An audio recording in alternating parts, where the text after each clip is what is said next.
So today's speaker is His Grace Gopal Prabhu. So I will say a few lines for the introduction of Prabhuji. Prabhuji got introduced to Krishna consciousness in 2003. He is a Houston congregant and engaged in book distribution. He is also involved in prison preaching and online Krishna conscious radio stations. So thank you so much, Prabhuji, for giving a valuable association. So you are present, Prabhuji, on the call? Yes, Mataji. This is Gopal from Houston, Texas. Thank you so much, Prabhuji, for giving a valuable association and time. Now you can take over the class, Prabhuji. Thank you so much. Hare Krishna. Thank you, Mataji. I'll start with Mangalacharan and then we will get into the Bhagavatam verse for the day. Om Ajnanatimmirandasya Jnananjana Shalakaya Chakshurunmilitam Yena Tasmai Shri Gurave Namaha Shri Chaitanya Manobhishtam Stapitam Yena Bhutale Swayam Rupa Kadamayam Dadati Swapadantikam Vandeham Shri Guru Shri Yuta Padakamalam Shri Gurun Vaishnavamscha Shri Rupam Sagrajatam Sahagana Rugunatanvitam Tam Sajivam Sadvaitam Savadhutam Parijana Sahitam Krishna Chaitanya Devam Shri Radha Krishna Padan Sahagana Lalita Shri Vishakanvitamscha He Krishna Karuna Sindho Dinabandho Jagatpate Gopesha Gopika Kanta Radha Kanta Namostute Taptakanchana Gaurangi Radhe Vrindavaneshwari Vrishabhanu Sute Devi Pranamami Haripriye Vancha Kalpatarubhyascha Kripa Sindubhya Evacha Patitanam Pavanebhyo Vaishnavebhyo Namo Namaha Sri Krishna Chaitanya Prabhu Nityananda Shri Advaita Gadadhara Srivasadi Gaura Bhakta Vrinda Hare Krishna Krishna Krishna Hare Hare Hare Rama Rama Rama Hare Hare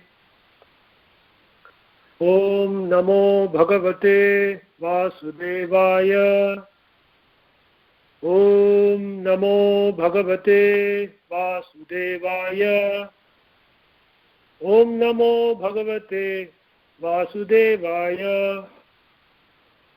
Reading from Srimad Bhagavatam, Canto 4, Chapter 4, titled Sati Quits Her Body, verse 21.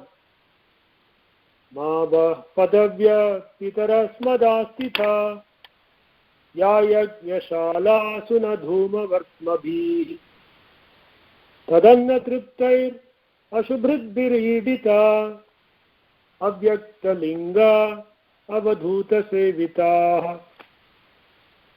Translation and purport by His Divine Grace A.C. Bhaktivedanta Swami Srila Prabhupada. Srila Prabhupada ki jai. Word for word translation. Ma or not, Vaha yours, Padavyaha opulences, Pitaha O Father, Asmadastitaha possessed by us, Yaha which opulences, Yajnashalasu in the sacrificial fire, Na not, Dhuma Vartmabhihi by the path of sacrifices, Tatanna Triptaihi satisfied by the foodstuff of the sacrifice, Asubhridbihi satisfying bodily necessities, Iditaha praised, Abhyaktalingaha whose cause is unmanifested, Avadhuta Sevitaha achieved by the self-realized souls. Translation. My dear Father, the opulence we possess is impossible for either you or your flatterers to imagine.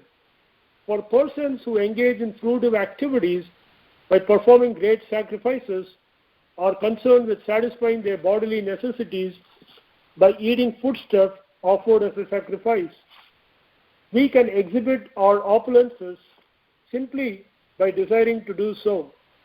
This can be achieved only by great personalities who are renounced, self-realized souls. Before going into the purport, I would like to mention that Srila Prabhupada, Uttama Adhikari, devotee as he is, he has given references to other Shastras to make his point in order to better explain this verse.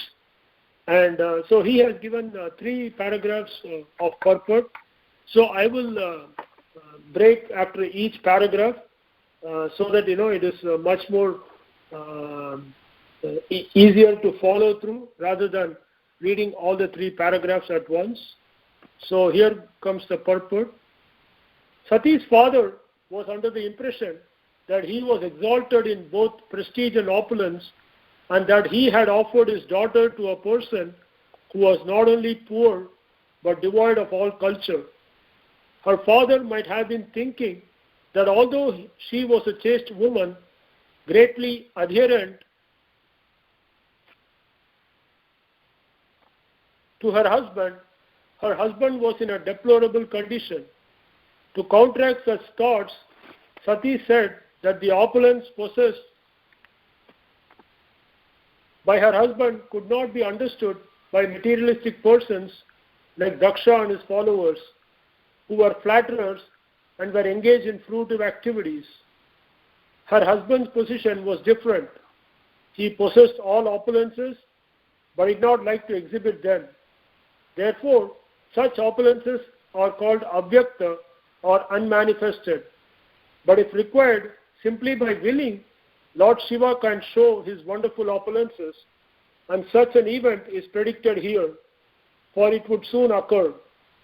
The opulence Lord Shiva possesses is enjoyable in renunciation and love of God, not in material exhibition of sense gratificatory methods. Such opulences are possessed by personalities like the Kumaras, Narada and Lord Shiva, not by others. So this is the end of the first paragraph. Thank you so much, Prabhuji's, Mataji's, for tolerating me in this association of Vaishnavas. So in this paragraph, we find that Srila Prabhupada is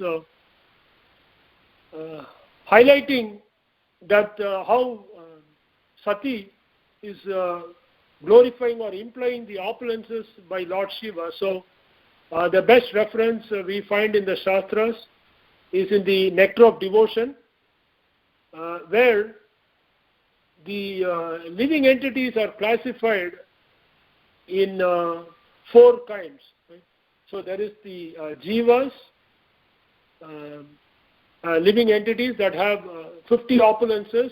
It is said in the Nectar of Devotion that a living entity may attain, in a rarest of cases, up to 50 opulences, in a limited quantity though.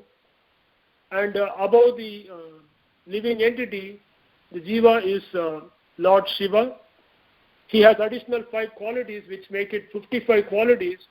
And then above Lord Shiva is Lord Narayana, who has additional 5 qualities, which brings it up to 60 qualities or opulences. And above everybody else is Lord Krishna, who has additional 4 qualities, which is prominent and is present in full, unlimited quantity, is the 4 super excellent qualities of Venu Madhurya, Leela Madhurya, Rasa Madhurya and Rupa Madhurya. But again, this class being the glorification of Lord Shiva, I will read from Nectar of Devotion, which explains the 5 qualities that Lord Shiva possesses that a jiva does not have. This is from Nectar of Devotion, chapter 21. As parts and parcels of the Supreme Lord, the individual living entities can also possess all of these qualities, that is the 50 qualities, in minute quantities, provided they become pure devotees of the Lord. In other words, all of the above transcendental qualities can be present in the devotees in minute quantity, whereas the qualities in fullness are always present in the Supreme Personality of Godhead. Besides all of the above-mentioned 50 qualities, Lord Krishna possesses 5 more, which are sometimes partially manifested in the persons of Lord Brahma or Lord Shiva. These transcendental qualities are as follows. Number 51, changeless. Number 52, all cognizant. Number 53, ever fresh. 54, Satchidananda, possessing an eternal blissful body. 55, possessing all mystic perfections, or the Ashtasiddhi Yoga. So we find that Srila Prabhupada in his purport is referring to Shiva's qualities and opulences that clearly Lord Daksha can never possess, because Lord Daksha, even though he was a Prajapati, still he is on the Jiva Tattva platform. So now we move on to the second paragraph of the purport. In this verse, the performers of the Vedic rituals are condemned. They have been described here as Dhumavartmabhihi, those who maintain themselves on the remnants of sacrificial foodstuff. There are 2 kinds of foodstuff offered in sacrifice.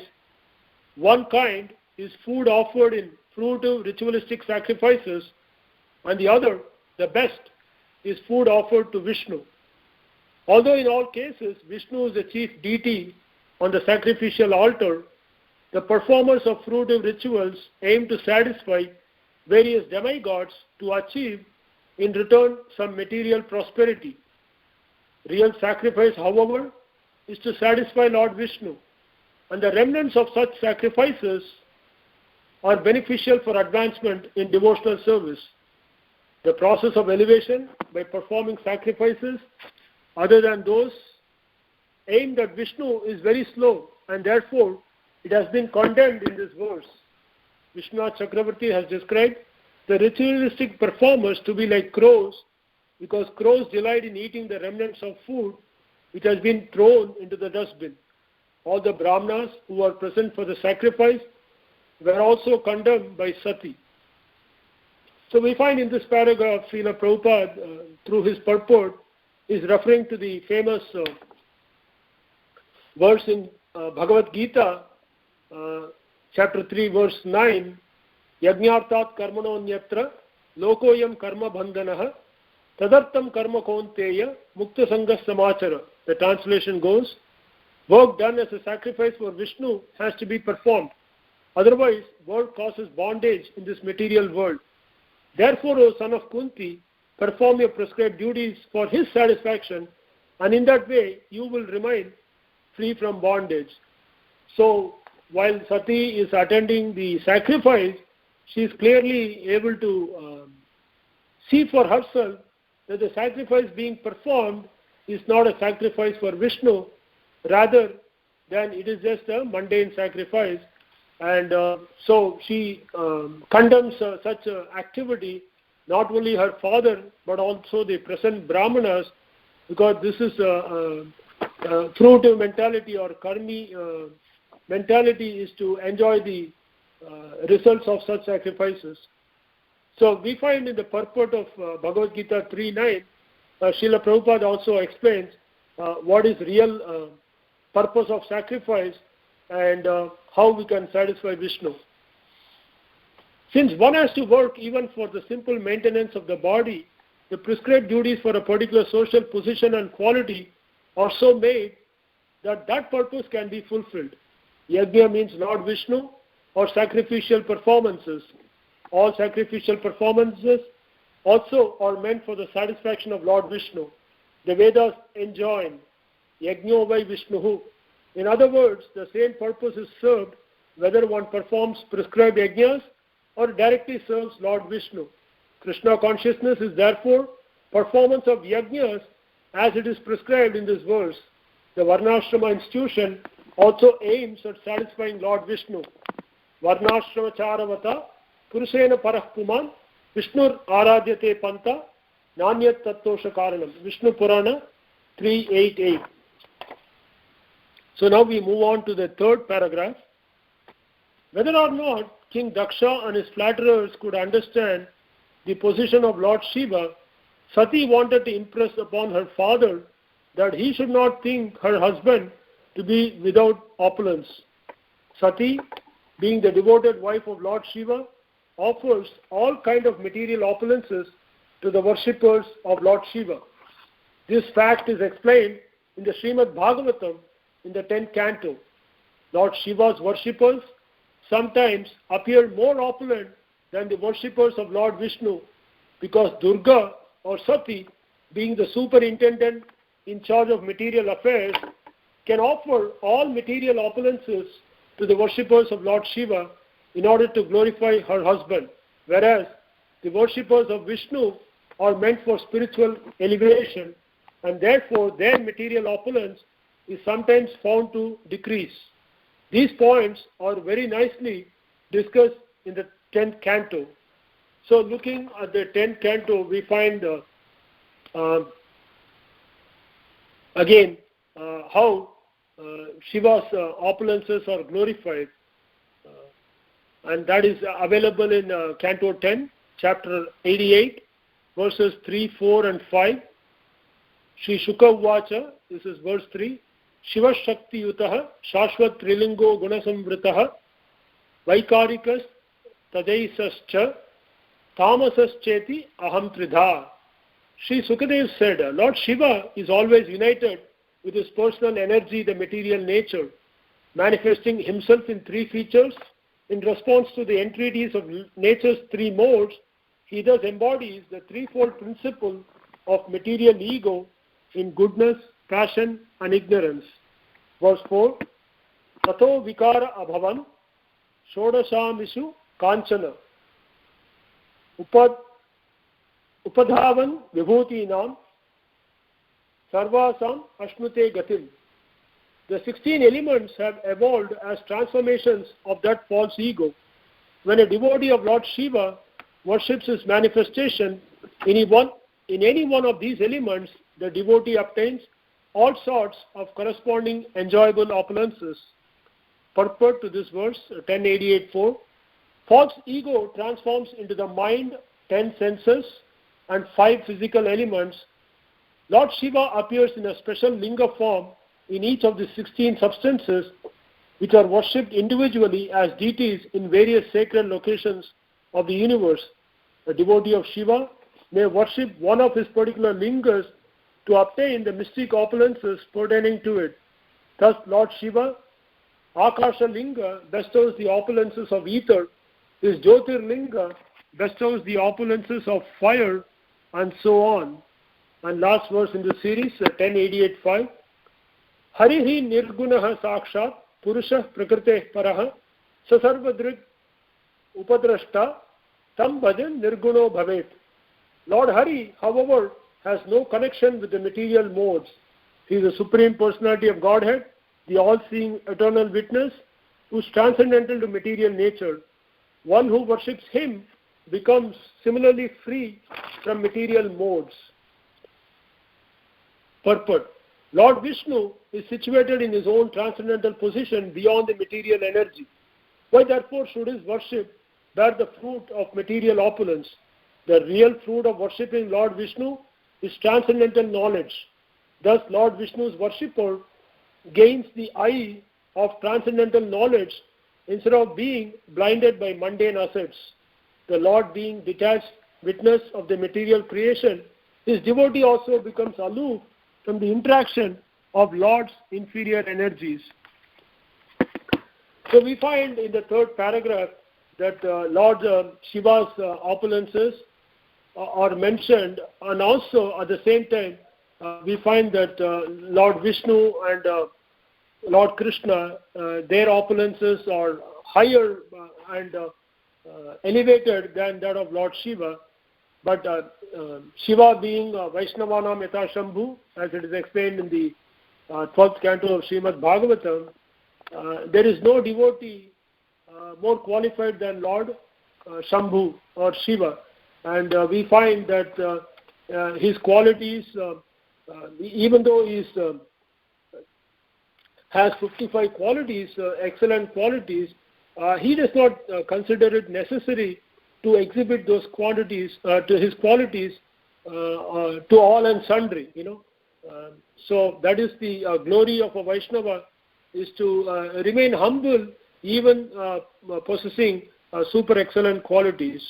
So in this connection, I have some realization regarding the verse, and that is, we find that Sati being a devotee, her guru being Lord Shiva himself, is able to clearly see things for what they are, and that is explained by Srila Bhaktisiddhanta Saraswati Thakur.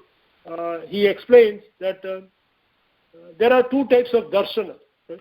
Darshana, one aspect or one meaning of darshana is to see. So, we go take darshan of the deities, in the temple, and so that is to see the deities, to view the deities with our eyes. That is darshana. But another more sublime or different meaning of the word darshana is to the way of seeing. Way of seeing, like in English, there's a word philosophy, which is fondness for truth, or it is the way of seeing things. Different people see things in different fashion, and that can be called as philosophy. So in Bhagavad Gita, we do not consider Krishna's teachings to be different kinds of philosophy. More importantly, we consider Krishna's philosophy to be the truth. It is the absolute truth and the eternal truth. But in the material world, we find that philosophy is considered as opinion. So that is the prime difference between Krishna's opinion, whereas Krishna's opinion is considered as philosophical truths or the absolute truths. But in the material world, the same philosophy, let's say, Aristotle or Socrates or other such philosophers, these are considered as opinion because these are conditioned souls and afflicted with the four defects of material nature. Their philosophy is, can be considered as opinions. It's relative. It changes from person to person. And Srila Bhaktisiddhanta Saraswati Thakur explains that this darshana can be classified as two ways. One is called the Jagat Darshan, and the another is Goloka Darshan. So Goloka Darshan is the philosophy of the devotees who see the world, who see everything around them the way Krishna sees them. And that is Goloka Darshan. And that is the highest philosophy. While Jagat Darshan is the material point of view, people see the world, or in general non-devotees, they see the world through material conditioned nature. And that is subject to change. And that is not the true realization of the world. So we find time and again in the Bhagavad Gita, Bhagavan Krishna explains that the differentiation is stark. It is like night and day between a devotee and a non-devotee. Generally, we may have the consideration that there are devotees, and then there are non-devotees, and then there are people in between.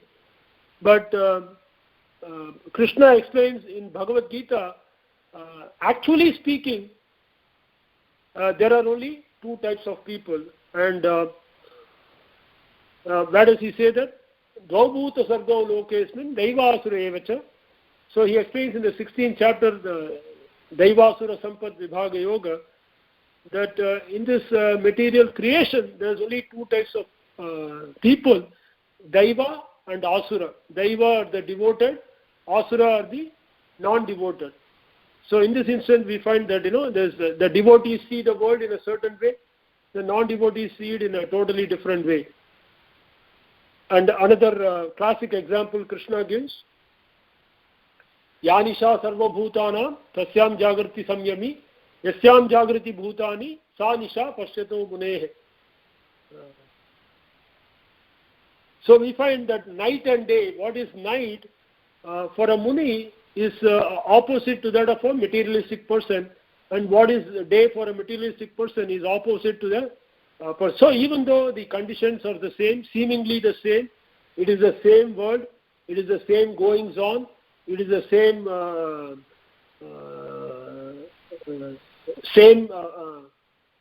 activities that are happening all around us, but the devotees see it in a certain way and the non-devotees see it in a totally different way. And this, like Krishna explained, it's like the difference between night and day. There is absolutely no meeting ground between the devotee and the non-devotee. And in another instance, Krishna explains, Daivi Sampat Vimokshaya Nibandhaya Asuri Mata. So a devoted person is trending towards liberation. So how do we know somebody is a devotee or somebody is a non-devotee? The activities of a devotee is trending towards liberation. So if he is advancing towards liberation, then that person can be considered a devotee. Daivi Sampat Vimokshaya Nibandhaya Asuri Mata. But on the other hand, a non-devotee or a materialistic person is trending towards bondage. Nibandhaya Asuri Mata. So an asuric person or a non-devotee, by his activities, by his thinking, by his feeling, by his willing, by his words, by his action, he is getting implicated in more and more bondage and more suffering. So that we find is the difference Krishna explains again in Bhagavad Gita, difference between a devotee and a non-devotee. Again, there is a back-to-back verses, one of the popular verses in Bhagavad Gita, Mohasa moha karmano moha jnana vijetasaha rakshasi masurim chaiva prakritim mohinim shutaha mahatmanastu mam partha daivim prakritim ashutaha bhajantyananya manaso jnatva bhutadim avyayam. So we find in Mohasa moha karmano, Krishna explains that these materialistic persons have taken shelter of Mohini Prakriti, which is Mahamaya. The Mohini Prakriti is a material nature which can lead nothing but bondage and suffering. On the other hand, Mahatmanaha, they take shelter of Daivim Prakriti, which is superior nature, and that spiritual nature will lead us towards liberation. And finally, in the end of the Bhagavad Gita, Krishna gives an ultimatum, Matchitta Sarva Durgani, Matprasadat Tarishyasi, Atachetvam Ahankaram, Na Shosyasi Vinakshasi. So he said, consider what I have told you with clarity and with full understanding, and as long as you follow my instructions, you will overcome all the obstacles posed by material nature. Matchitta Sarva Durgani. You can overcome all obstacles. Mat Prasadat, and by mercy, you will overcome this material nature. On the other hand, due to arrogance, na shosyasi vinakshasi. If you fail to heed my instructions, then you will be doomed. So we find every, practically throughout Bhagavad Gita, Krishna explains that the choice is pretty much down to two. Either you become a devotee and you get liberated, or you become a non-devotee and you fall through, you remain in bondage. And last verse to close the argument here. Shukla Krishne gati hiyate jagata shashvate mate ekayayat yanavritim anyaya vartate punah. So we find that one who leaves his body in Shukla Paksha, he does not return. That means, that he has attained liberation. There is no coming back. But ekaya yati anavrittim anyaya avartate punah. But on the other hand, one who is materially inclined, one who is bound to material nature, he comes back again and again and again. Punarapi jananam, punarapi maranam, punarapi janani jatare shayanam, iha samsare bahuduktare, kripaya pale pahi murare. So Shankaracharya explains in Bhajagovinda that this is the infinite loop of samsara, where one takes birth again and again and again, and the only relief is to worship Murari, who can cut the knot of samsara and relieve us from this cycle of birth and death. And so we find that Sati, she can see things for what it is, and she knows for a fact that what is being done is gross injustice, and not only it is gross injustice, but it is Vaishnava Aparad, and she is trying to warn her father of the drastic consequences that one has to suffer for indulging in Vaishnava Aparad. So, but again, some people learn it the hard way. So Daksha Prajapati is about to find out the consequences of his Vaishnava Aparad. So we find in the one verse itself that Lord Shiva is glorified, and we also find the qualities of Sati to see things for what it is, to see the reality, and to know right from wrong, good from bad, like only a devotee can. And also we find the oncoming consequences of Vaishnava Aparad being committed by Daksha Prajapati. This is some of my limited and realization, and if I had made any offenses or any mistakes, please forgive me. Thank you all so much for tolerating me. Hare Krishna.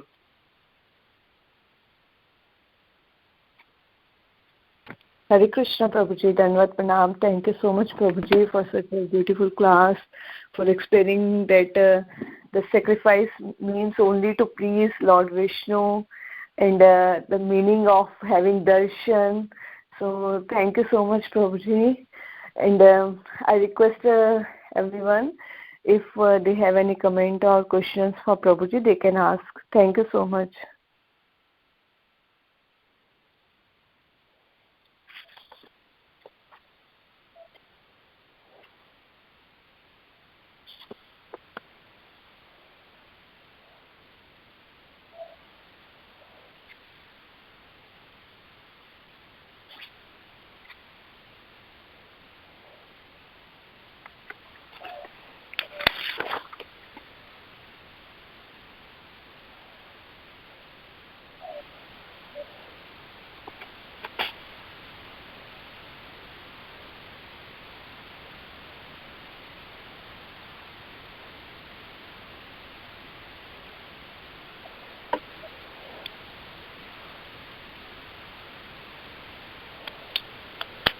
Hare Krishna.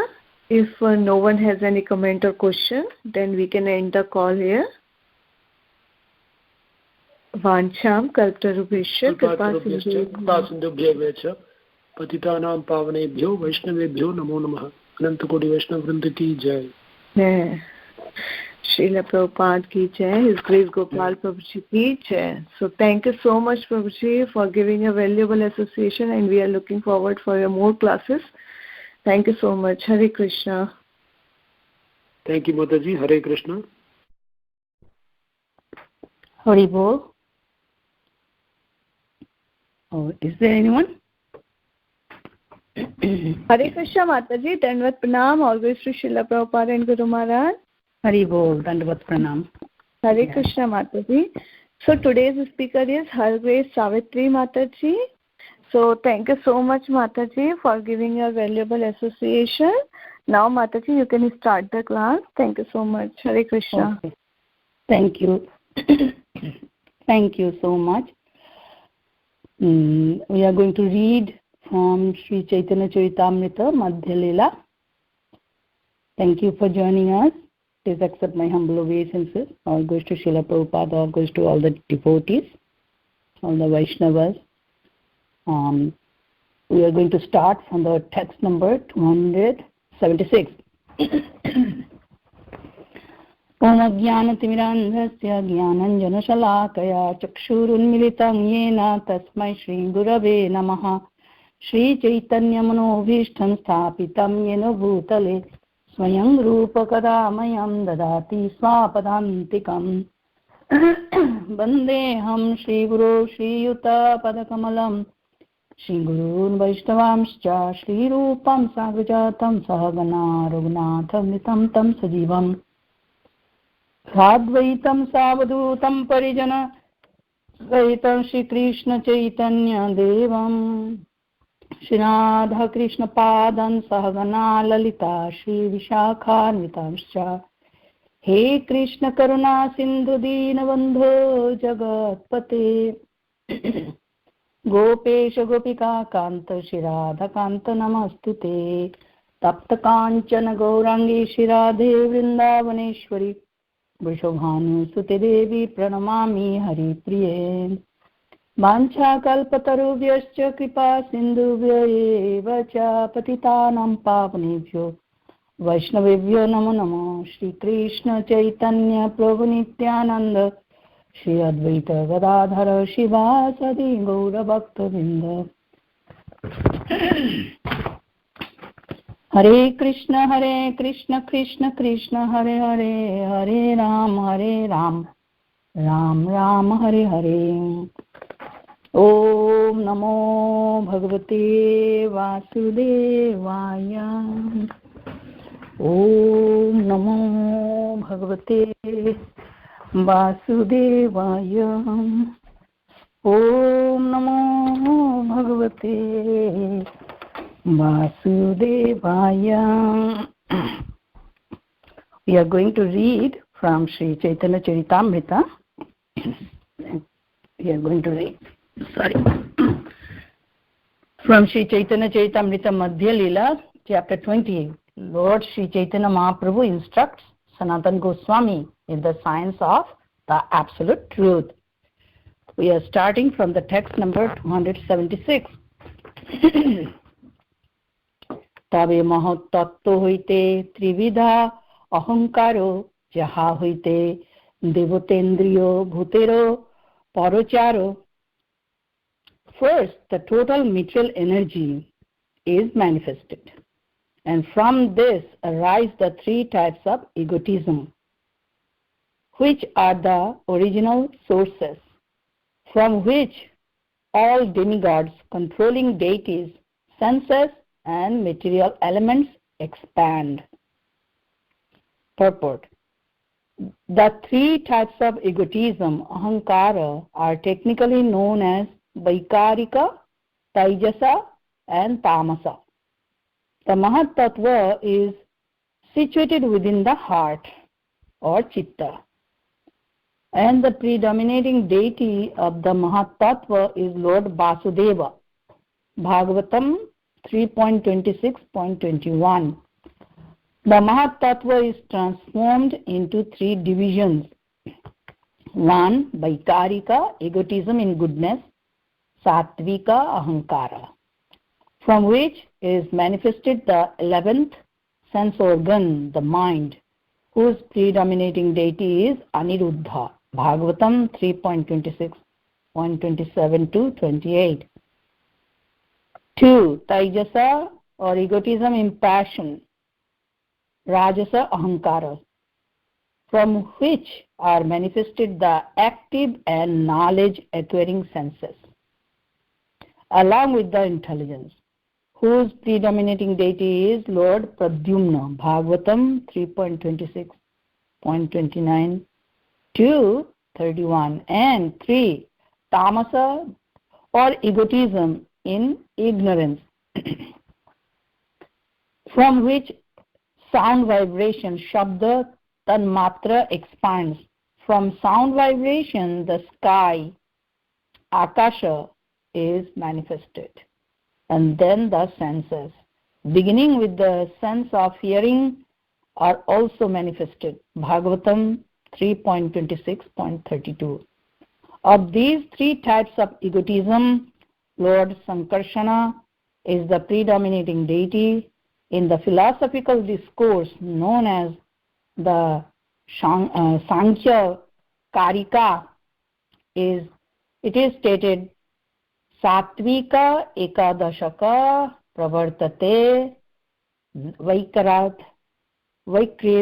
vaikritad ahankarat bhutades tan matram tamasa tejasadya uvayam. So in this section we are understanding about the nature of this material creation or how the creation took place. This mutual creation came from Krishna's energy, mutual energy. And Krishna put us into this mutual nature through his glands as Mahavishnu. So that part we already heard in our previous verse. In our previous verse, we came to know. Let me read the previous verse. The translation of the previous verse. In due course of time, the Supreme Personality of Godhead, Maha Vaikunthanatha, by the agency of an expansion of his personal self, Mahavishnu, placed the seed of the living entities within the womb of mutual nature. Now, how this creation was unfolded, that we are hearing. It is very important to understand how from Krishna's energy that creation took place. Origin of everything is Krishna. Janmadhyasya yataha. Krishna is the origin. Sarva karana karanam. He is the cause of all causes. Everything is his part. Everything is his body part, actually. Creation and living entities are his body part, are parts and parcels of Krishna. So here, a very interesting point we are hearing. First, the total mutual energy is manifested. And then from the mutual energy, three types of egotism arises, which are the original sources from which all demigods controlling deities, senses and material elements expand. In Srimad Bhagavatam, we heard in details about the creation in third canto. Third canto, Kapil Muni was speaking to his mother, Devhuti, about the science of creation. Life comes from life. Matter comes from life. Nothing comes from matter. Both life and matter comes from same source, Krishna.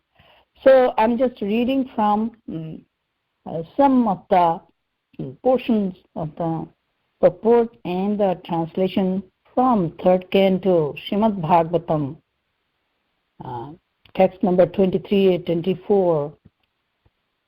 Lord Kapil Dev is speaking. The material ego springs up from the Mahatattva, which evolved from the Lord's own energy.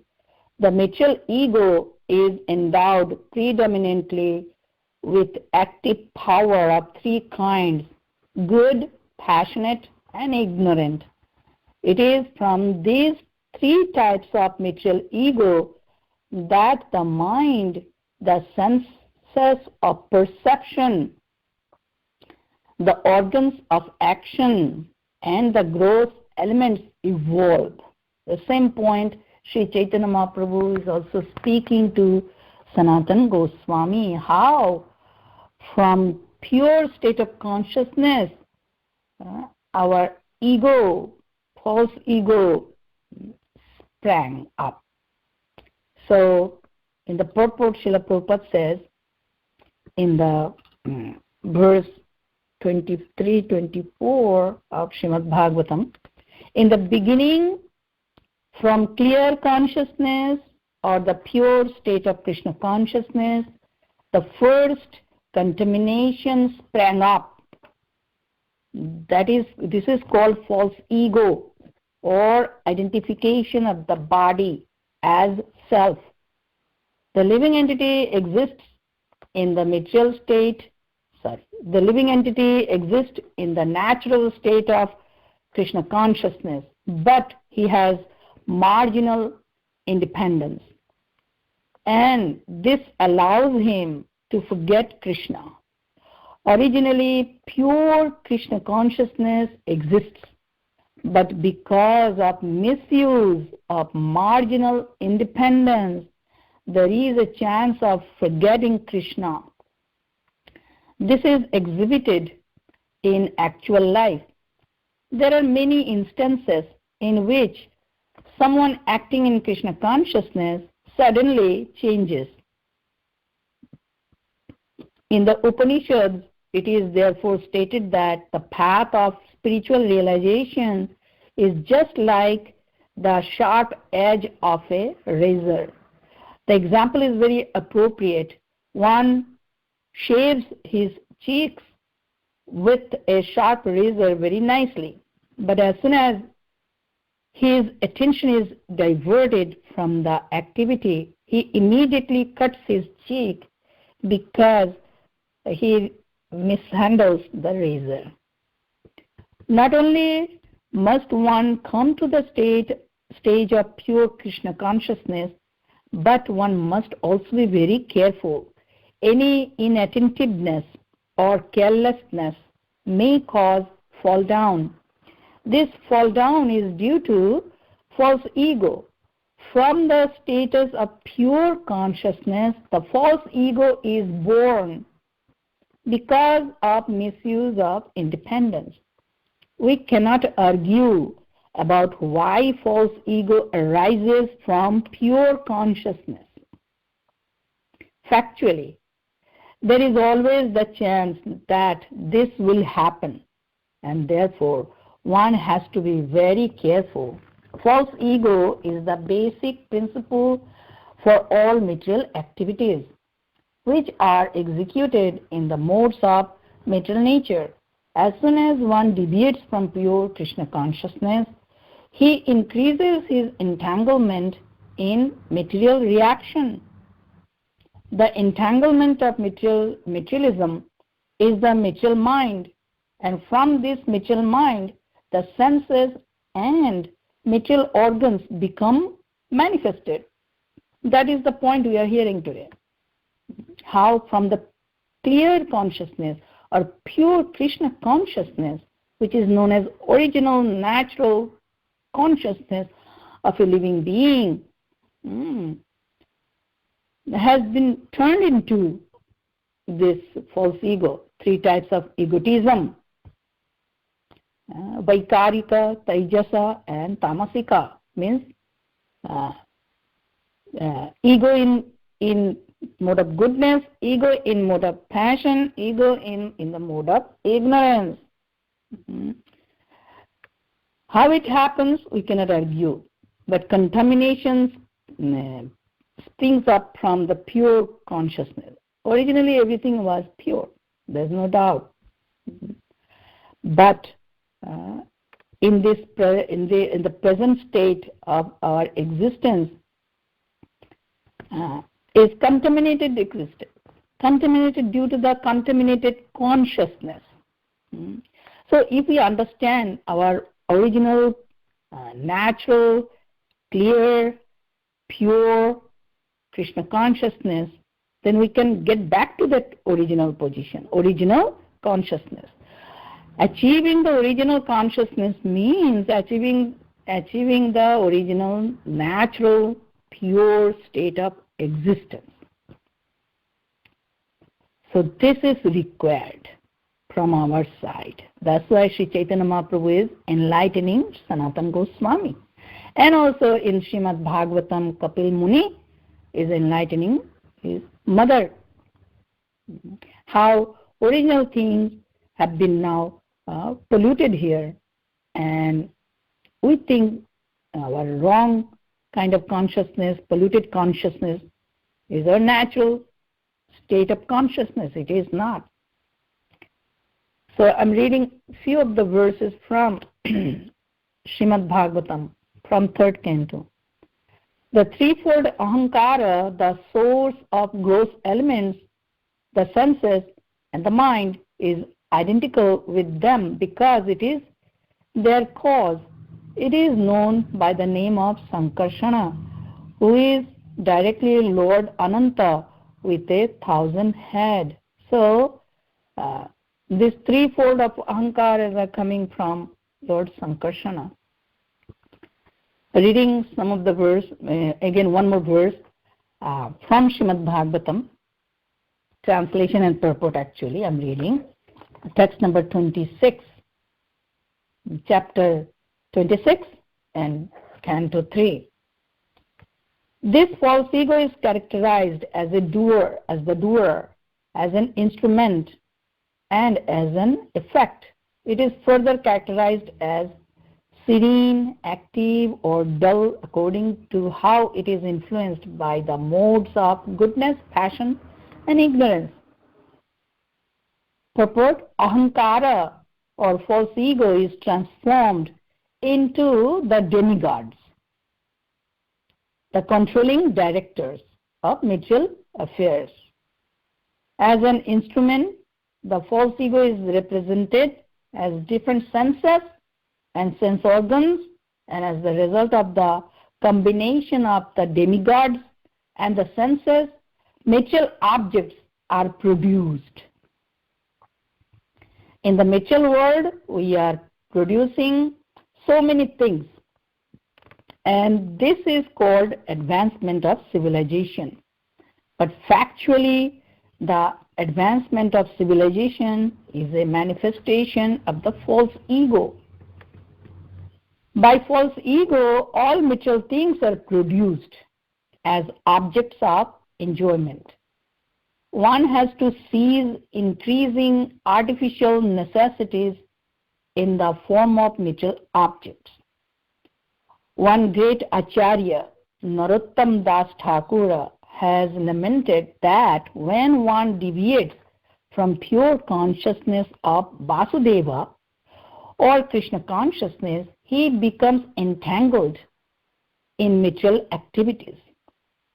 The exact word he uses are Satsango chhari koinu asote bilasho te karone lagilo je karmo bando phaso. I have given up the pure status of consciousness because I wanted to enjoy in the temporary material manifestation. Therefore, I have been entangled in the network of actions and reactions. So in this way, we understand how we got the material body. Because of the false ego. This material body has been awarded to us because of the false ego. We developed that false ego at some point. Our pure Krishna consciousness was replaced by material consciousness or false ego consciousness, false egotism. Then the senses developed, the material elements developed, along with the demigods developed. See that? This material body I have got, it is the result of my false ego. And if I still have the false ego, that means I am producing my future material bodies by the false ego. Because false ego is producing the material senses, material elements, material bodies, along with the demigods, who are the predominating deities of the different senses of the body. If we do not have the false ego, then we would not produce any material body. If we have pure Krishna consciousness, which is our original pure Krishna consciousness, clear Krishna consciousness, and a natural state of consciousness, as a part and parcel of Krishna and as a servant of Krishna, subordinate servant of Krishna, that consciousness would not produce any material bodies. So false ego is the source of my material body. So that is the point we are learning today from Chaitanya Charitamrita. Lord Chaitanya Mahaprabhu is saying to Sanatana Goswami, first, the total material energy is manifested from Krishna. And from this arise the three types of egotism, that means false ego, which are the original sources from which all demigods, controlling deities, senses, and material elements expand. Original cause is our ego, false ego, into this material world. So my real or original spiritual transcendental body is within this material body. Material body is the covering of the original body inside, which is now inside, unknown to us, inaccessible to us. But through the knowledge, it will be accessible again. What is the knowledge? Exactly like my hand is within the glove. If I wear a glove, then I can understand my real hand is inside of the glove.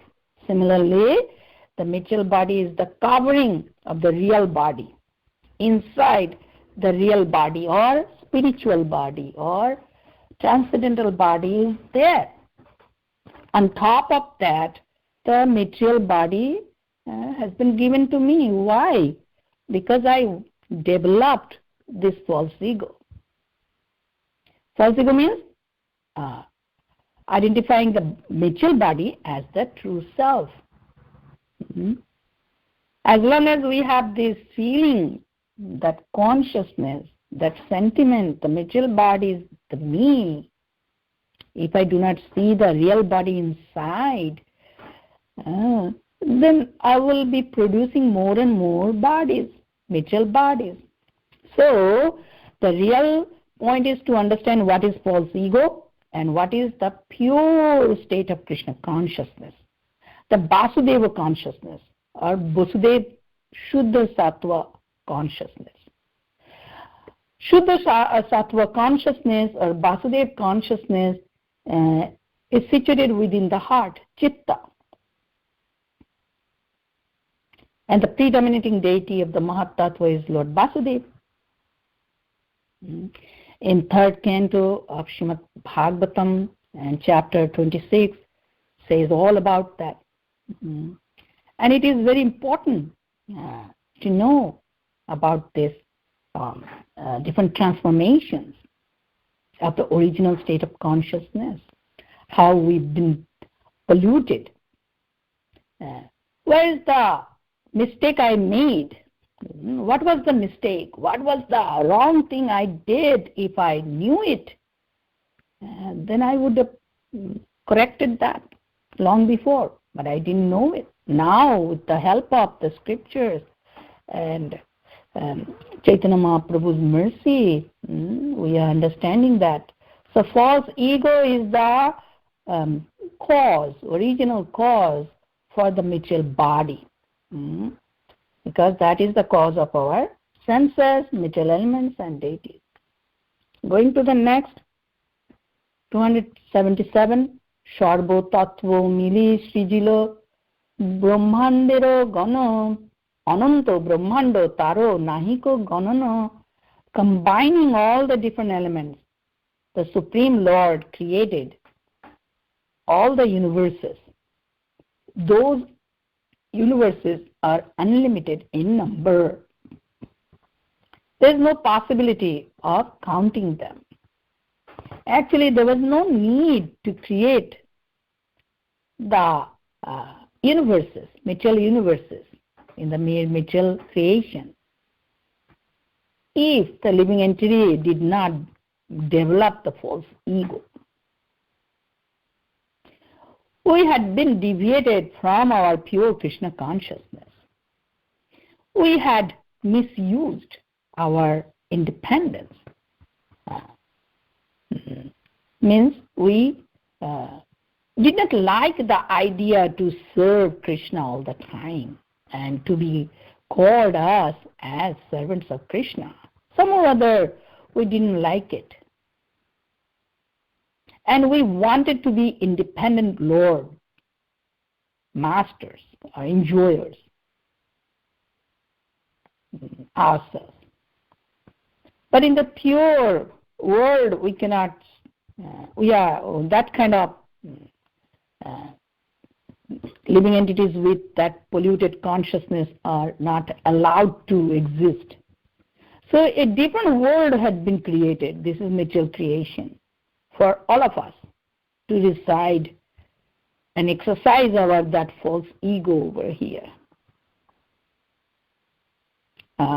In illusion, we are all thinking, I am the enjoyer, I am the master, I am the controller. I am independent of God. There's no God. God is dead.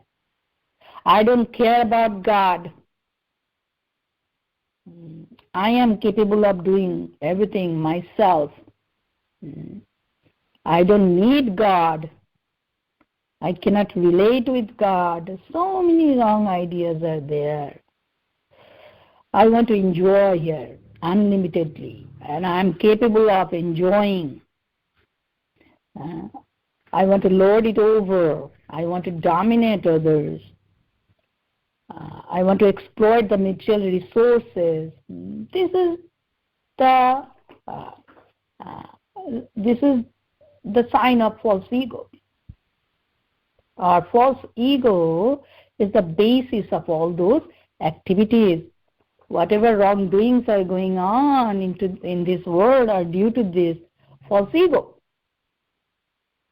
People are ignorant of their original state of consciousness.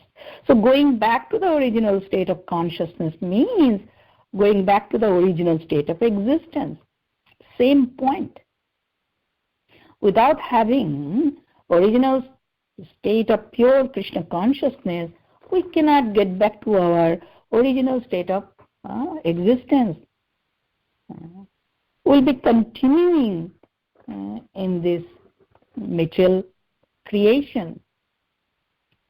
We'll be getting one body after another material body, because by our polluted consciousness we are creating our next material bodies. So in this way, Sri Krishna, by combining all the different elements, he created all the universes. Those universes are unlimited in number. Although finite creation, still universes are unlimited here. We cannot count them. That's the point. There's no possibility of counting them. Now 278. Iho mahot shrashta purusho mahavishnu namo ananto brahmando taro lomo kupe dhamo.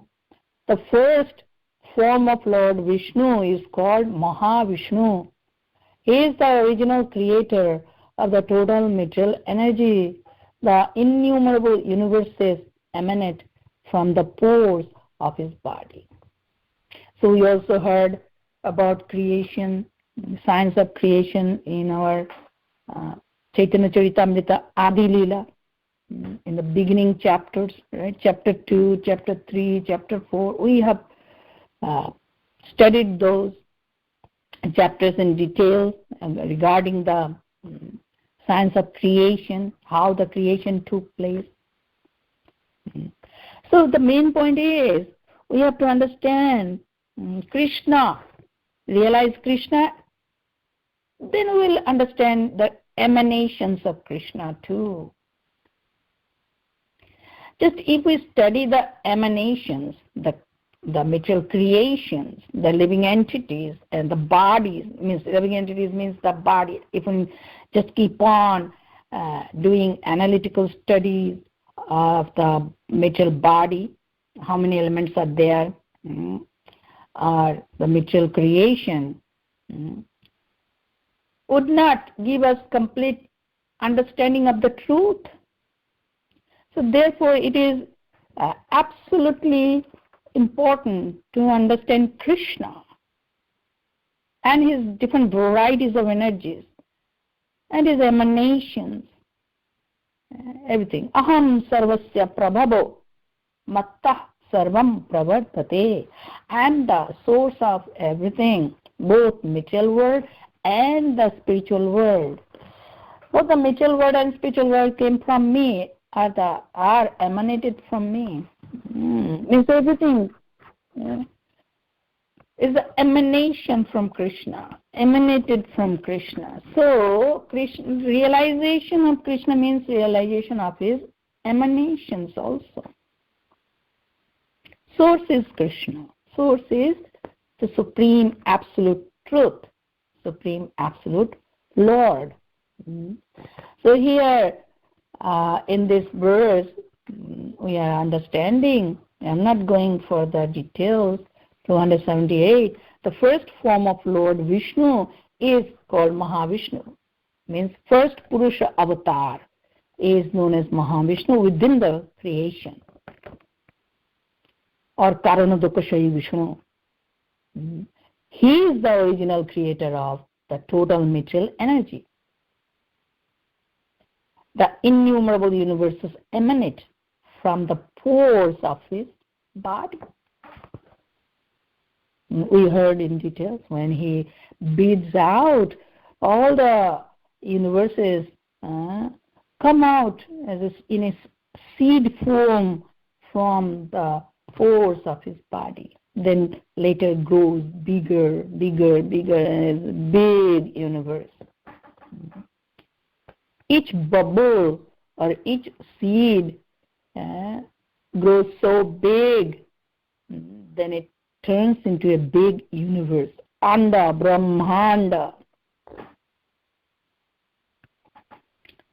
So, three Purusha avatars are there within the creation. First Purusha avatar is known as Mahavishnu. Second Purusha avatar is known as Garbhodakushayi Vishnu. Third Purusha avatar is known as Kshirodakushayi Vishnu. So first form of Lord Vishnu is known as Mahavishnu. He is the original creator of total energy, total material energy. Now going to the next two verses, 279 and 280. Gavakshe udiya joiche renu ashe jayo purusho nishvasho saho brahmando bahirayo punaropi nishvasho saho jayo abjantar ananta visarjataro sabo maya paro. These universes are understood to be floating in the air that Mahavishnu exhales.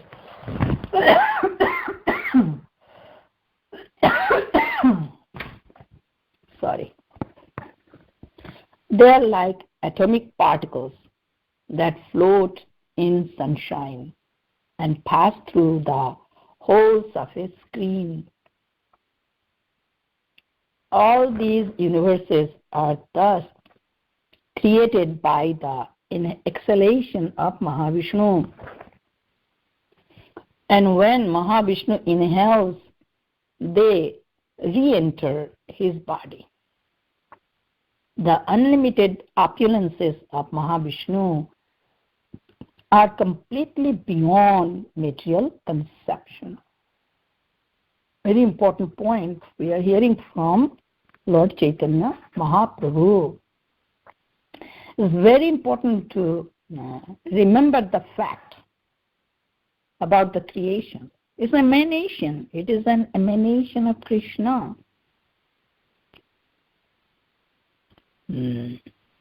Everything has come from Krishna and situated within Krishna, situated within the power of Krishna. His unlimited opulence, unlimited opulences cannot be understood completely. Just like a fish within the water of ocean cannot know the ocean. Similarly, living beings are very tiny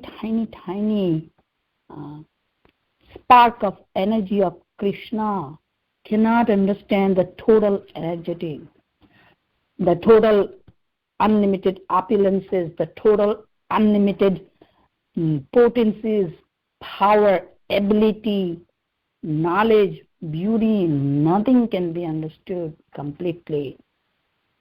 So by the mercy of Krishna, we understand Krishna as far as possible. As far as Krishna allows us, we can realize this point. So through the scriptures we understand. Scriptures are the words of God, like Chaitanya Mahaprabhu is speaking here. And in Srimad Bhagavatam also, Lord Kapil Dev spoke, or Vyasadeva spoke, or Bhagavad Gita. Lord Krishna spoke. Adbhuta. Everything is beyond the reach of our material senses. God is so great. God is so vast and unlimited. Unlimitedly unlimited. We cannot measure how big Krishna is. So therefore, we depend on the mercy of God to understand God. Depending on the mercy of Krishna, God means to follow His instructions, to know Him. There is a process to know Him. For everything, there is a process in this world. So therefore, process of self-realization is also there. Understanding Krishna's instructions, following Krishna's instructions, chanting Hare Krishna Mahamantra as purely as possible.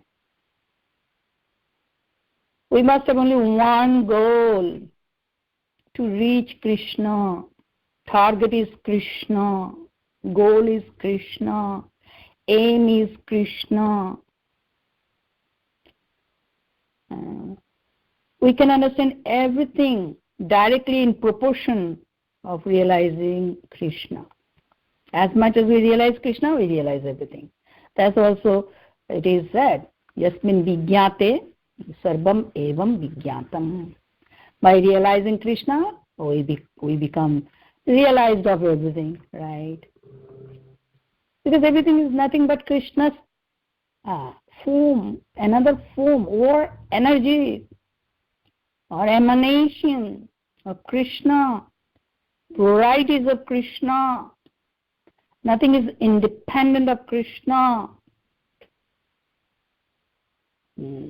Everything came from Krishna, existing in Krishna, will go into Krishna. Krishna is the beginning, Krishna is the middle, Krishna is the end. In Bhagavad Gita, Krishna said, Aham Atma Gurakesha Sarvabhuta Shayasthita Aham Adischa Madhyam Cha Bhutanam Anta Eva Cha. Also in 11th chapter he said, everything is me. I am the beginning, I am the middle, I am the end. Means Krishna is the only existence. The total, complete existence is Krishna. Krishna is existing along with his expansions, emanations within himself. He is a seed-giving father. The souls are his virya, seed, his energy, his potency, his power.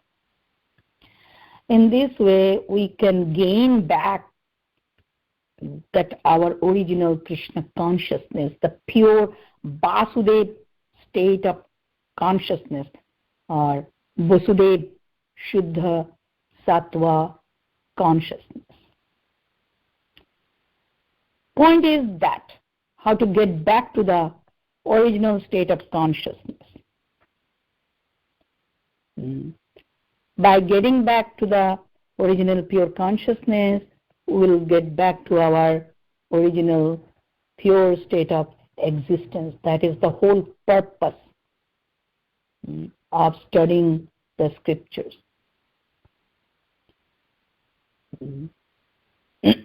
Otherwise, the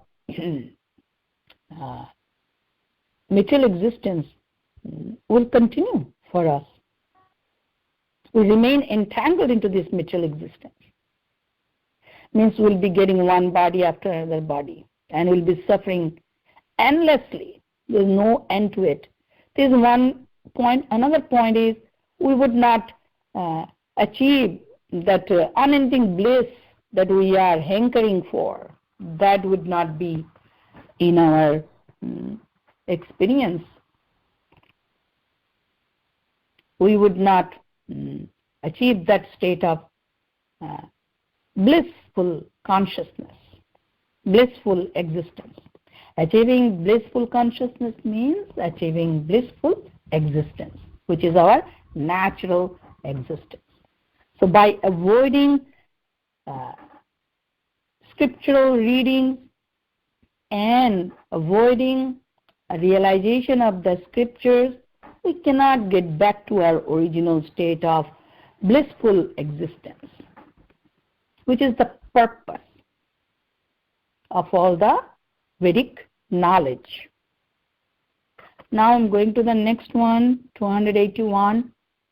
Yasaika nishvasita kalamathavalambhyo jivanti loma bilaja jagadandanathah Vishnur mahansa yasya kala vishesho govindamadi purusham tamaham bhajami. Yasya, whose, eka, one, nishvasita, a breath, kalam, time, atha, thus, avalambhyo, taking shelter of, jivanti, live, lomo biloja, growing from the hair holes, Jagat Andanatha, the masters of the universes, the Brahmas, Vishnu Mahan, the Supreme Lord, Mahavishnu, Saha, that, Iha, here, Yasya, whose, Kala Visheshaha, particular plenary portion or expansion, Govindam, Lord Govinda, Adi Purusham, the original person, Tam, him, Aham, I, Bhajami, worship. Translation: the Brahmas and other lords of the mundane worlds appear from the pores of Mahavishnu and remain alive for the duration of his one exhalation. I adore the primeval Lord Govinda, of whom Mahavishnu is a portion of a plenary portion. So this is a quotation from the Brahma Samhita 5.48. For an explanation, refer to Adilila chapter 5 verse 71. So that is the point to understand from different angles a view about the creation. The more we understand, the more we realize that everyone and everything has a relation with Krishna. We cannot avoid Krishna. We cannot avoid being Krishna conscious, being in Krishna consciousness, and be happy. We cannot. By neglecting the worship of Krishna, we cannot achieve our blissful existence. And let me read that from, if there is anything. Oh, there's nothing. Okay. 48. Okay. I wanted to read from Brahma Samhita. It is not there. Anyway, so the Brahmas and other lords of the mundane world. Like other lords means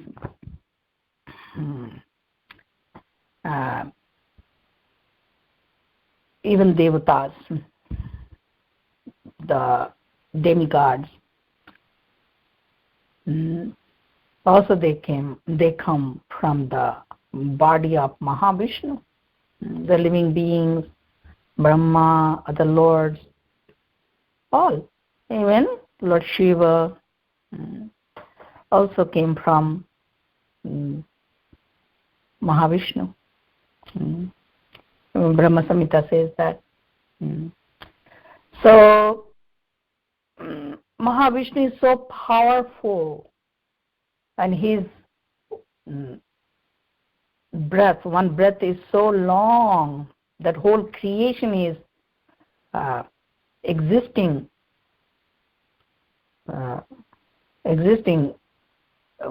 in that breath or exhalation, one exhalation. That the line says, the Brahmas and the other lords of the mundane worlds appear from the pores of Mahavishnu and remain alive for the duration of his one exhalation. It is so long. We also breathe. Our inhalation and exhalation live only for a few seconds. But Lord Mahavishnu's inhalation, exhalation lasts for so long time. That whole creation is maintained or sustained during that whole period of time. When Mahavishnu inhales, then all the creation dissolves and entered the body, into the body. So all the creation is sustained and maintained within the period of one exhalation of Mahavishnu. So Mahavishnu is so powerful. So when we understand Krishna's or Vishnu's unlimited power, then easily we can become surrendered to Krishna without any reservation. He is so powerful. He is capable of doing anything and everything.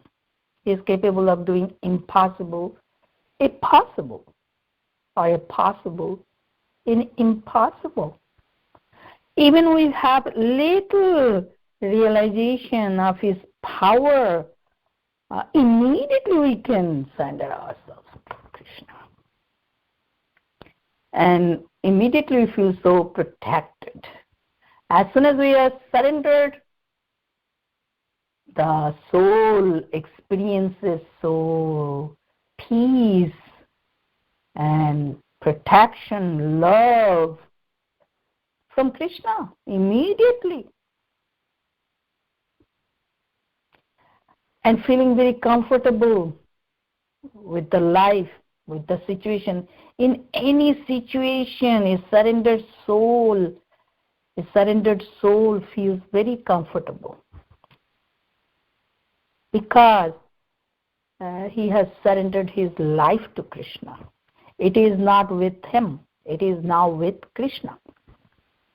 Life has been given to Krishna, so it is not in our possession anymore for a surrendered soul.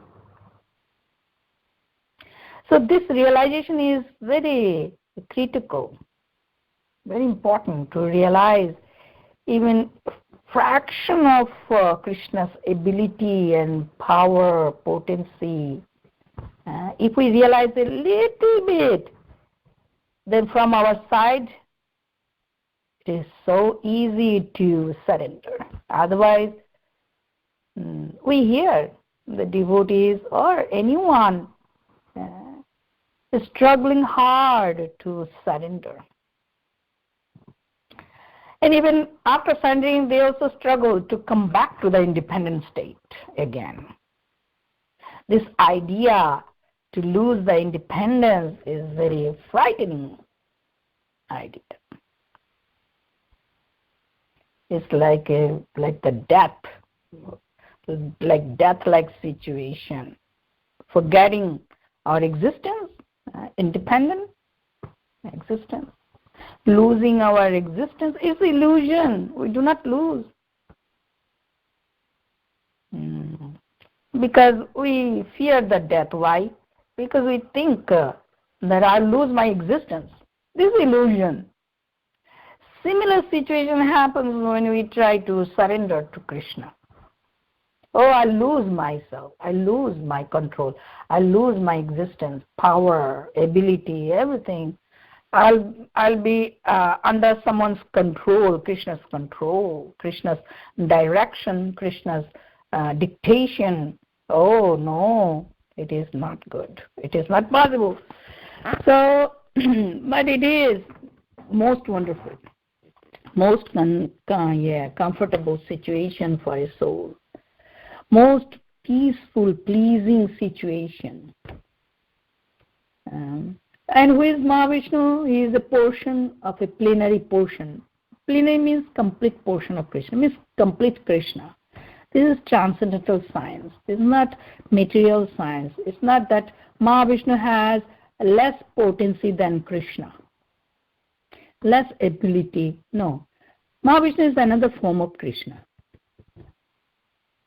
That's the point.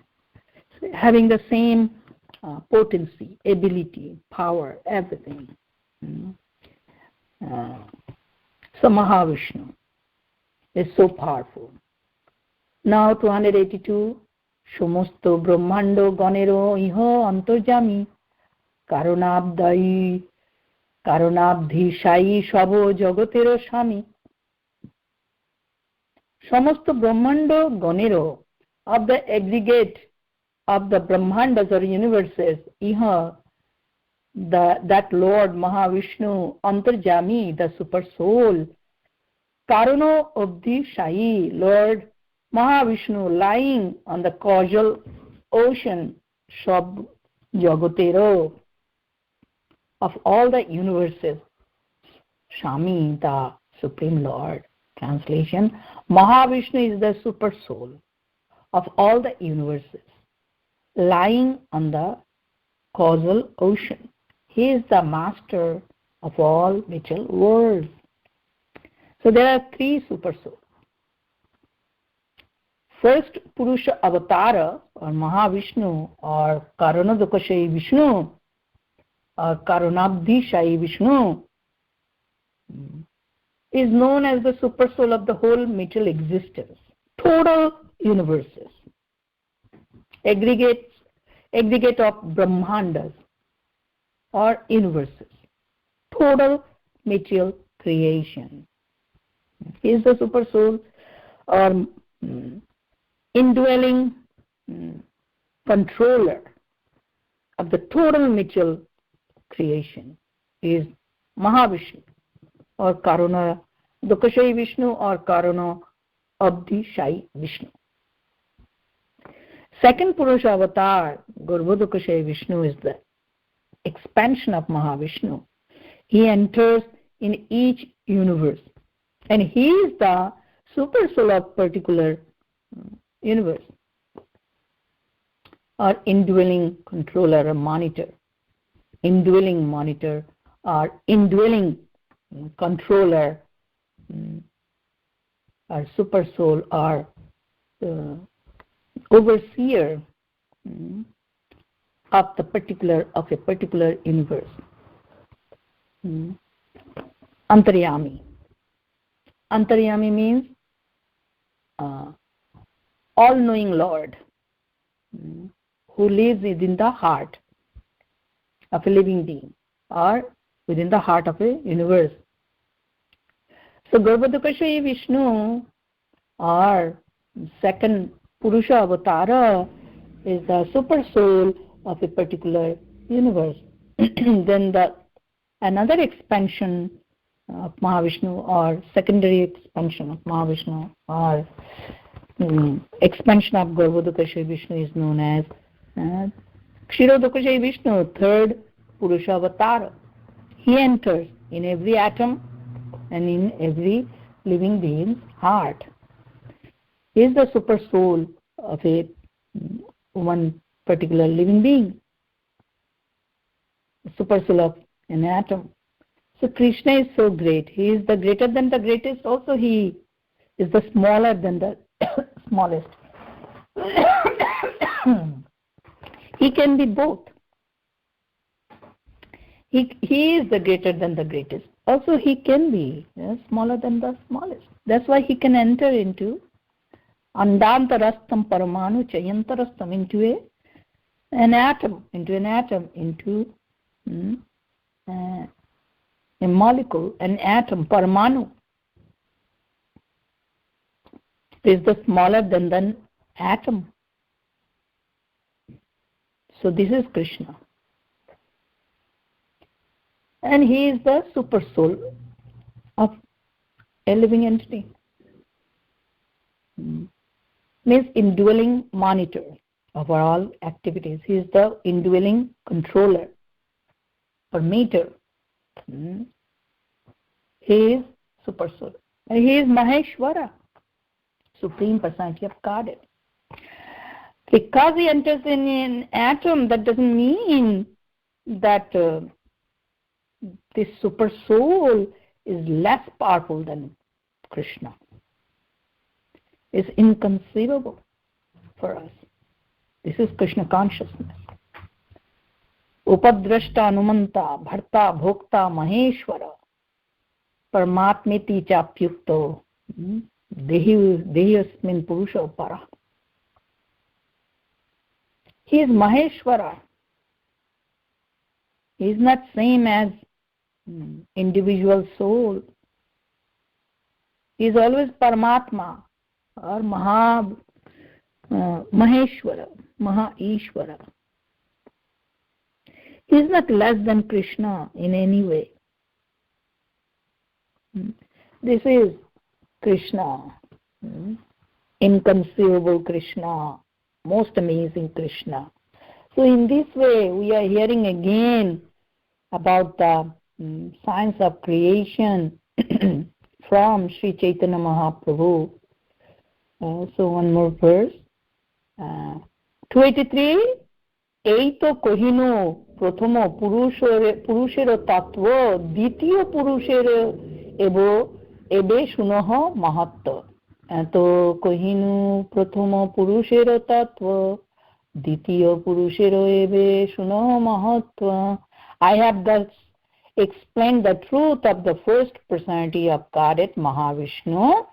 I shall now explain the glories of the second personality of Godhead. That means, so far, Sri Chaitanya Mahaprabhu spoke about first Purusha Avatara, about Mahavishnu, his function, his ability and potency within material creation.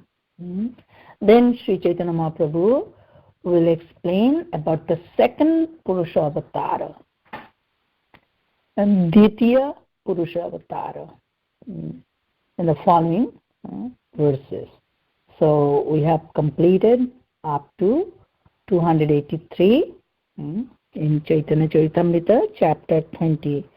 This chapter is very, very wonderful chapter. Whole chapter is really, really very big chapter. Sri Chaitanya Mahaprabhu is enlightening Sanatana Goswami as well as us.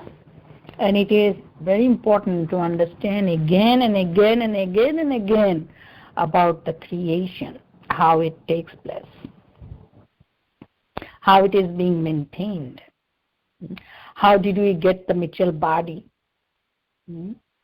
how we can again get back to the original state of existence without the material body, without having the material body, without having the pains and and troubles associated with the material body. We do not have any experience right now, but we can get back to that original state of existence, pure, blissful, and full of knowledge existence by achieving pure Krishna consciousness. Okay. Thank you, everyone. Thank you so much for listening to this class. Thank you. Hare Krishna.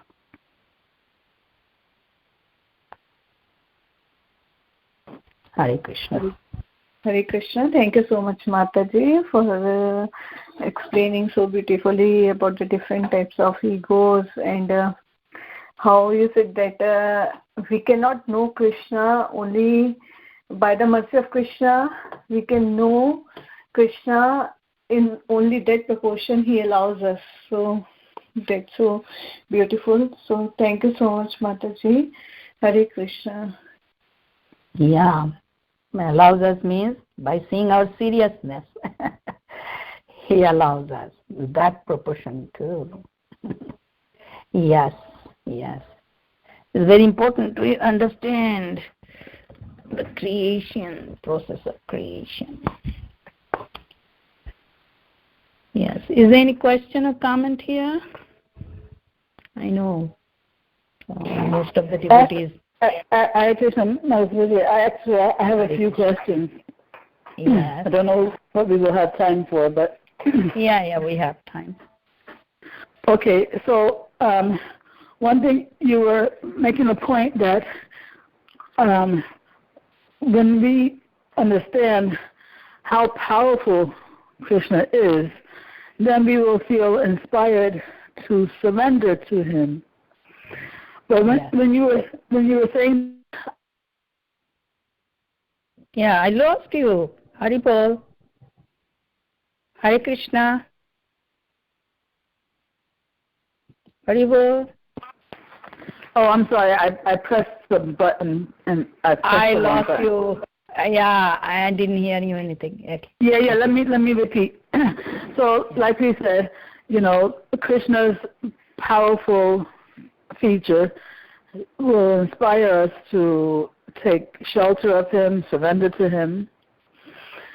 But I was thinking that I feel like, understanding Krishna's powerful feature alone is not enough. I feel like combined with that, we have to also somehow realize his compassionate and loving side.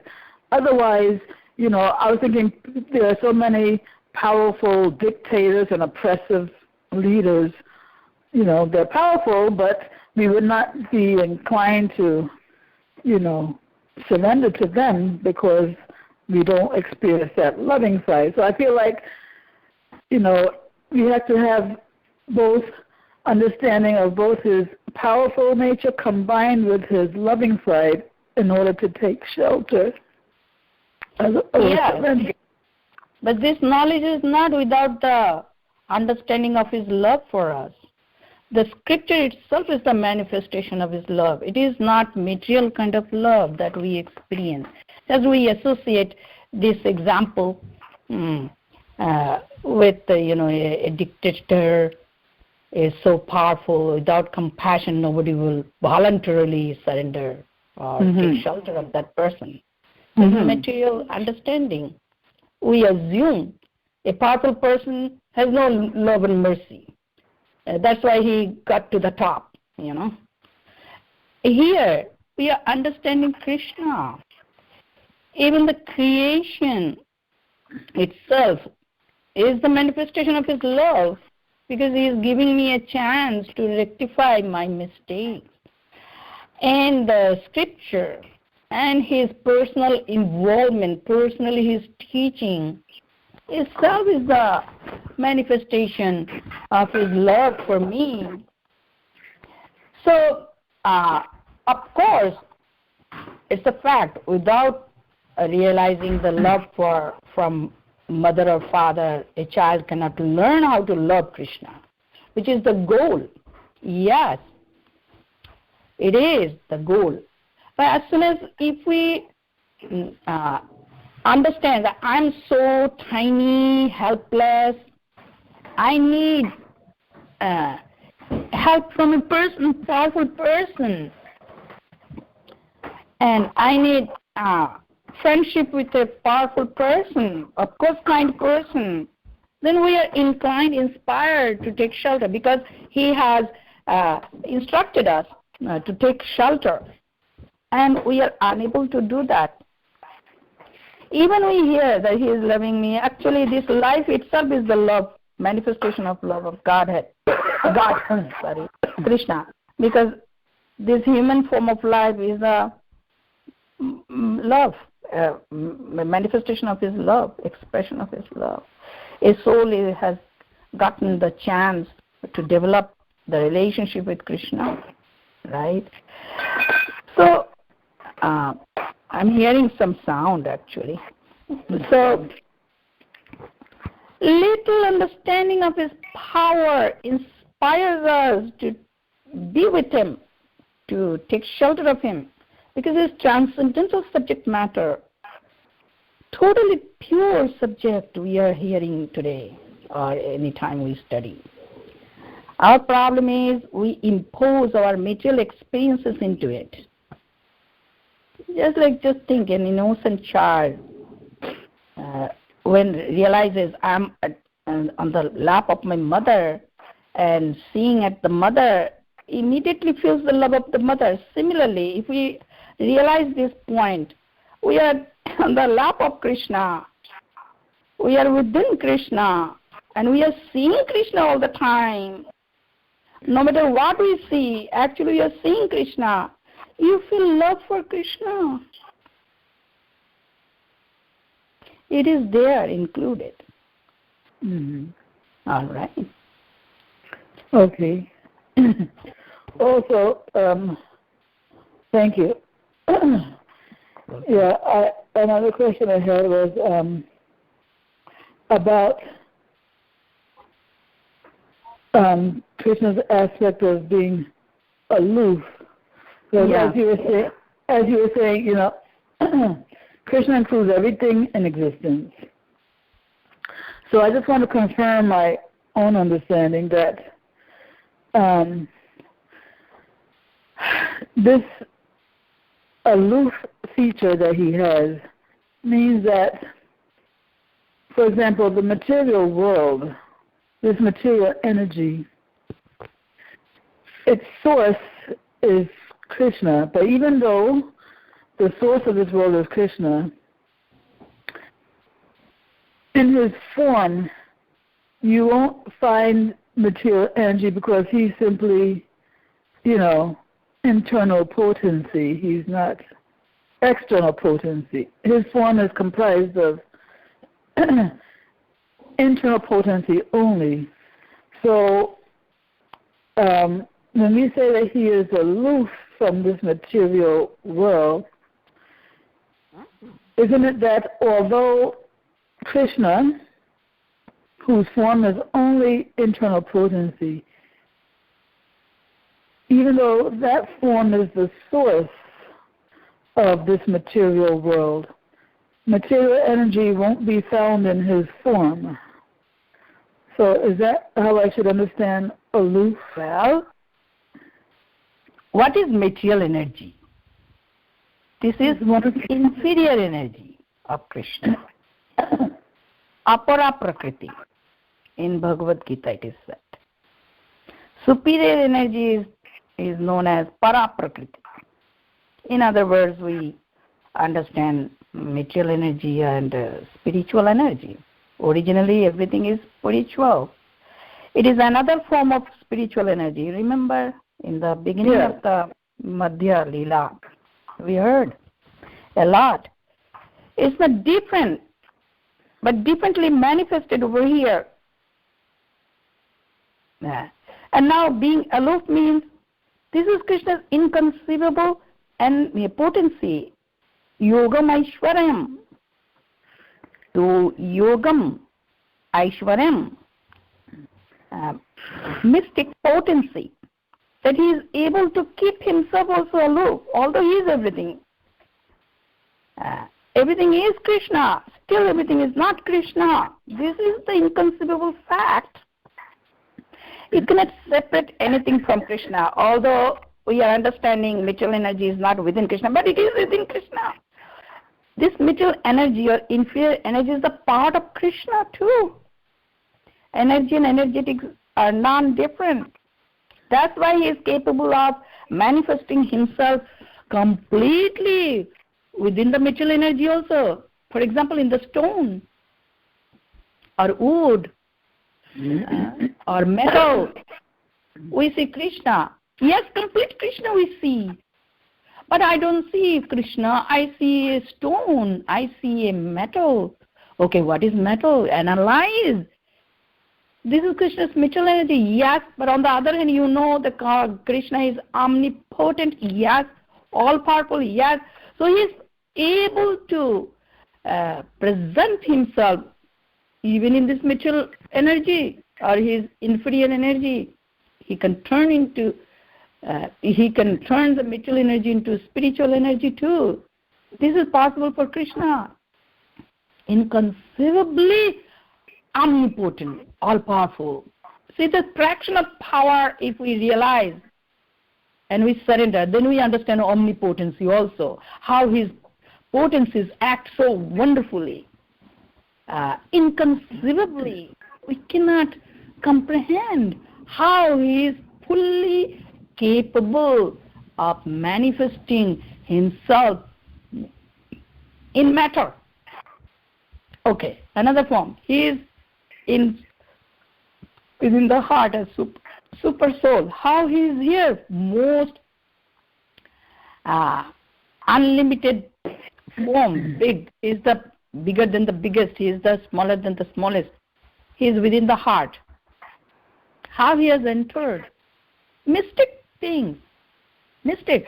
Something Mitchell experience says, if it is something big, you cannot make it smaller than an atom. Whole thing. You cannot.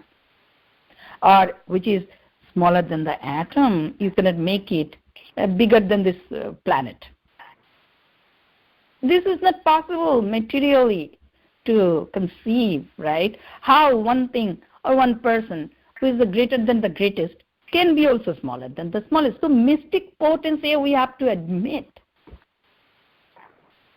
His Achintya Shakti, his Yogam Aishwaram, his mystic potency, his inconceivable potency, we must admit.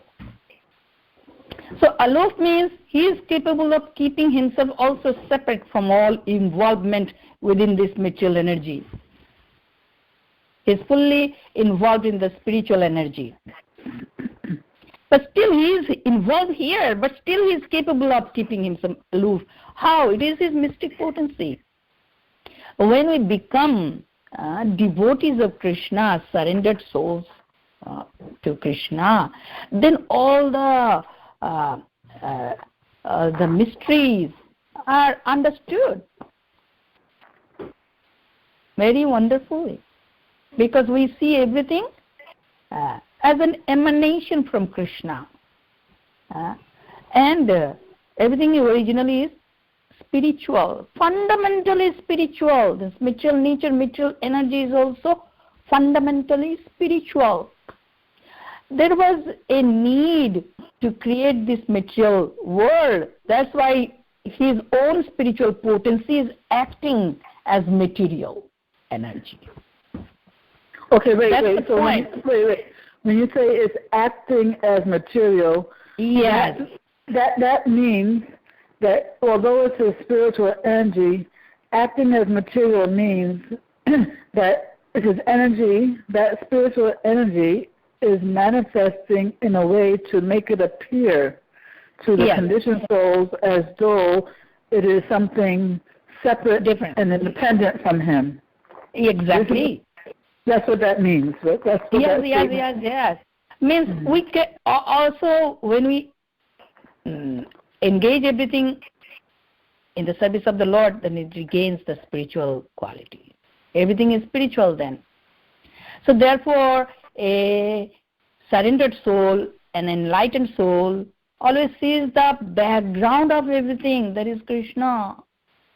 The essence of everything, the active principle in everything is Krishna. The active ingredients are Krishna. The cause is Krishna. The ingredient is also Krishna. It is not that ingredients came from outside of him. This is the absolute truth, inconceivable absolute truth. Nothing is existing outside of him. Or what is not made of Krishna, that cannot exist. Everything is made of Krishna, by Krishna, for Krishna, of Krishna. The whole creation is born of Krishna. And it's the seed-giving Father, as the seed-giving Father. What is that? His semina, means he's a few verses before in this chapter. Krishna's power, the soul, is the power, potency of Krishna. Cannot be separated. It is situated in the body of Krishna. This material energy is also situated in the body of Krishna. And spiritual energy is also situated in the body of Krishna. Inferior and superior. Better term is inferior energy, that is material energy, and superior energy, that is internal potency. And living entity is the offshoot of the spiritual energy. Marginal potency is our nature. We can choose to live in the inferior energy, or we can choose to live in the superior energy. But nonetheless, we are living within the body of Krishna. We are not outside of the body of the Krishna. This is most mystical point to understand. So it means a child is sitting on the lap of mother and forgetting mother, looking outside where mother is not visible and crying. We are like that. As soon as the child turns the face toward the mother, he's happy. He says, oh, here's the mother. I'm sitting already on the mother's lap. But I had forgotten that, so I was crying. So as soon as you understand that we are within Krishna, within the lap of Krishna, that lotus feet of already did, at the lotus feet of Krishna, then easily we can surrender and we can start loving Krishna. The child has not gone anywhere. Child has been on the lap of mother, is in the lap of mother, will be in the lap of mother. Only it is to realize the point. Okay? Yeah. And this also, so since all energies are fundamentally Krishna, so then the way some energies are inferior is because he doesn't, I guess because of the way he manifests those energies. Like he manifests certain energies as not showing evidence of any consciousness, let's say. So those, maybe it has consciousness, but because that consciousness is not being manifested, then you call it inferior. Shrunken. Yeah. That is the meaning of Chaitanya Mahaprabhu, life. He is giving us the life. The consciousness is the life. Without that Krishna consciousness, we are just dead men walking around. Go ahead, please. Yeah. And I just remember from a conversation that we had, a long time ago, that you in your talk you talked about the super soul being in the heart, being in each universe, like this. There's, but it's actually, I think I understood you to say that it's not really like three different super souls. There's Mahavishnu, Garbhodakashayi Vishnu, this Antaryami. It's really, even though we say, one is an expansion of the other, but it's really the one super soul, right? you know, we give them different names depending upon, like the one in the atom, we give, you know, what is it, Kshira Dakashaya Vishnu. The one in the universe, we give them Garbha Dakashaya Vishnu, and then there's Karuna Dakashaya Vishnu. So 3 different names, but it's really one Suda soul, right? Yeah, one Krishna. But this is his different manifestations, because the whole chapter is about that, different manifestations. To understand original Krishna, Swayam Bhagavan. Yes, when a devotee realizes the truth, then he sees Krishna is everything. Means his expansions. He understands the absolute truth. If one is not a devotee, for him this knowledge is very helpful to understand how the creation is being maintained or taken care of, that we are not without any guardian, without any caretaker. It is not. Oh, I see. Yeah. Internal monitor, controller, and facilitator, giver of knowledge, everything.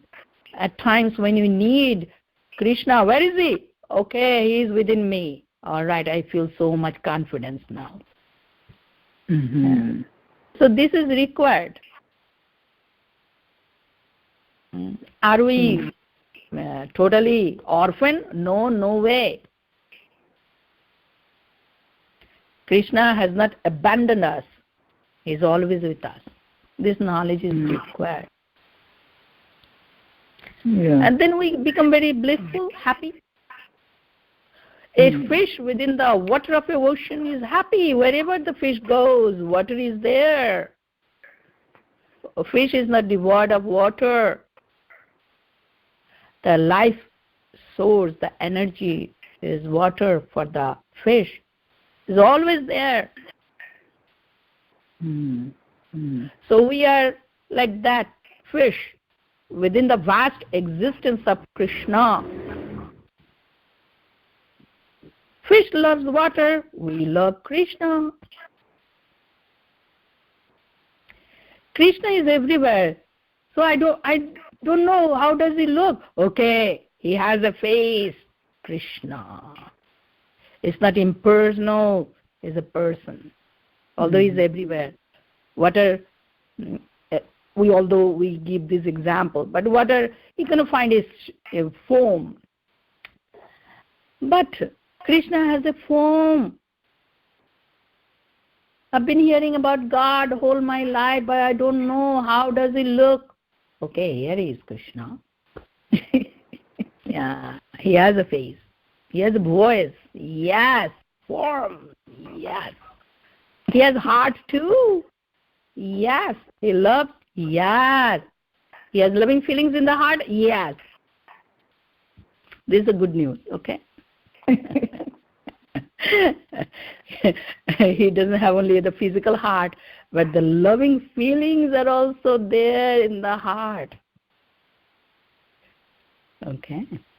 This is a really quick question, I think. This is the last thing.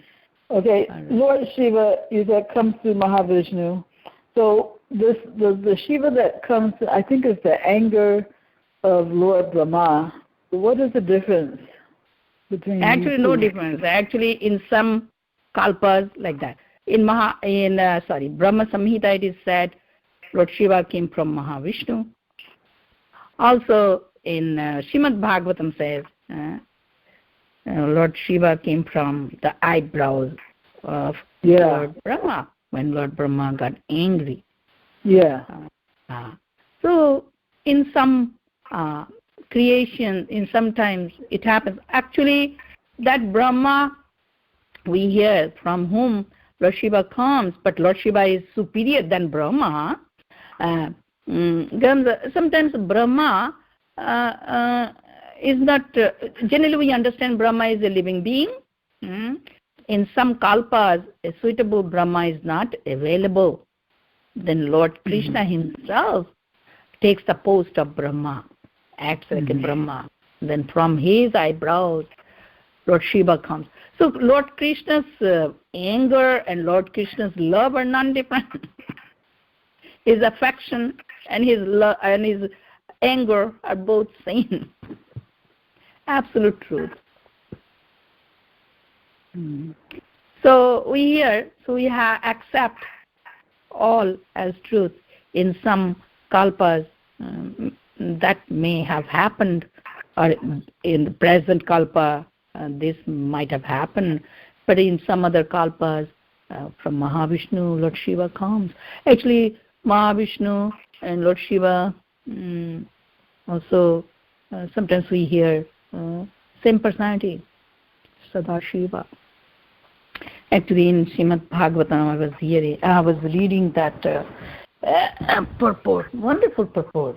Third canto, 26th chapter is very wonderful chapter, where Srila Prabhupada, wrote in details about Lord Shiva's appearance and isn't it like the glance when he?